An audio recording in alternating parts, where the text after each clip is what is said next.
মানুষকে বলা যে দুপুরে রোদটাকে অ্যাভয়েড করুন এবং তার সাথে হচ্ছে যখনই পারবেন কোনো ছায়াযুক্ত জায়গায়, আপনার যখন শরীরটা খুব খারাপ লাগবে তখন হচ্ছে ছায়াযুক্ত জায়গায় বসে পড়া এবং সাথে সাথে গা হাত পা ঠান্ডা জল দিয়ে মুছিয়ে দেওয়া।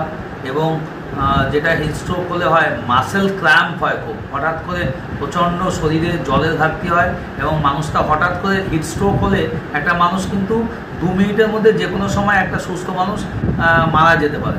তো সেরকম হলে সাথে সাথে তাকে বসিয়ে দেওয়া, একটা ঠান্ডা জায়গায় বসিয়ে দেওয়া, তাকে জল খেতে দেওয়া, গা হাত পা বারবার হচ্ছে ঠান্ডা জল দিয়ে মুছিয়ে দেওয়া। এবং আমরা হসপিটালে আনলে সাথে সাথে তাকে আমরা যেটা করি, আমরা আইভি স্যালাইন দিয়ে তাকে হচ্ছে জলের ঘাটতিটা মেটাই এবং অন্যান্য যা যা যেরকম সিমটম হয় সেরকম আমরা ব্যবস্থা নিই। এই সময় কিন্তু হঠাৎ মাথাটা ঝিনঝিন করতে থাকে, মাথা ঘুরতে থাকে, বমি বমি পায়, গা হাত পা ব্যথা হয়। তো এই লক্ষণগুলো দেখলে আপনি কিন্তু শীঘ্রই হচ্ছে নিকটবর্তী হসপিটালে হোক বা কোনো জায়গায় অবশ্যই আসুন এবং সেখানে আমাদের পরামর্শ মতো। হ্যাঁ, ডায়াবেটিস রোগীদের মধ্যে গরমের প্রিকশন বলতে দেখুন, যারা ডায়াবেটিসের ওষুধ খান তাদের হঠাৎ করে হাইপোগ্লাইসেমিয়া হওয়ার সম্ভাবনা থাকে, তার মানে সুগারটা ফল করে যাওয়ার সম্ভাবনা থাকে। সেই ক্ষেত্রে তাদেরকে আগেও যেমন আমরা বলি যে অন্যান্যরা যেমন ওআরএস খেতে বলি, বারবার হচ্ছে নুন লেবুর জল খেতে বলি, তেমনি ডায়াবেটিস রোগীদের ক্ষেত্রেও ওআরএসটা খাবেন। তার সাথে ওই হাইপোগ্লাইসেমিয়া হচ্ছে কিনা সেইটার দিকে খেয়াল রাখুন, কারণ ডায়াবেটিস হলে সুগার একটু বেশি থাকলে এখন খুব বেশি ক্ষতি নেই, কিন্তু সুগার যেন ফল না করে সেই দিকে প্রয়োজনে যদি শরীর খারাপ লাগে তখন প্রয়োজনে গ্লুকন-ডি গুলের সাথে সাথে খাইয়ে দিই।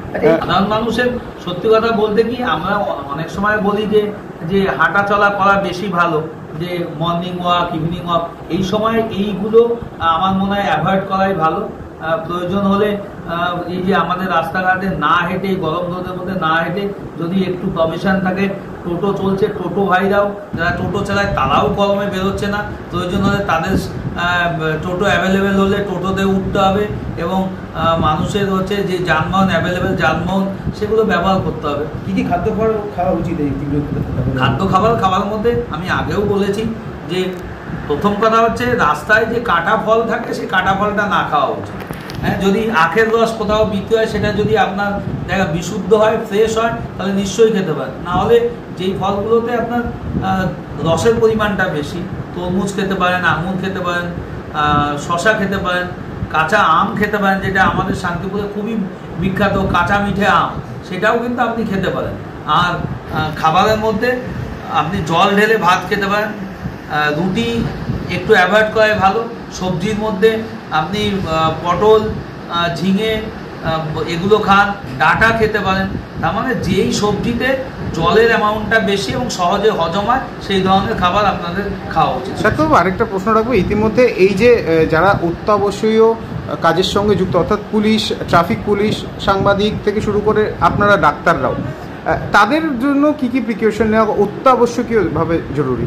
তাদের জন্য বলা আমাদের যেহেতু বিশেষ করে ট্রাফিক পুলিশ যারা আছেন তাদের তো গভর্নমেন্টের পক্ষ থেকে এখন বিভিন্ন জায়গায় আমরা কলকাতায় দেখেছি ছাতা বা অন্যান্য ব্যবহার করছেন। দেখুন, ওই রোদে দাঁড়িয়ে কাজ করছে মানে আমরা তার ভুল ধরতেই ব্যস্ত, কিন্তু তারা যে কি হ্যাটসঅপ কাজ করছে, তারা যে কি ভালো কাজ করছেন, ইভেন যারা মিডিয়ায় প্রফেশন যুক্ত তাদের যে বিভিন্ন জায়গায় এই যে ছুটে ছুটে বিভিন্ন কভার করতে হচ্ছে, তাদের তো আলাদা করে থ্যাংক ইউ জানাই এবং তাদের ছাতা ব্যবহার করা উচিত।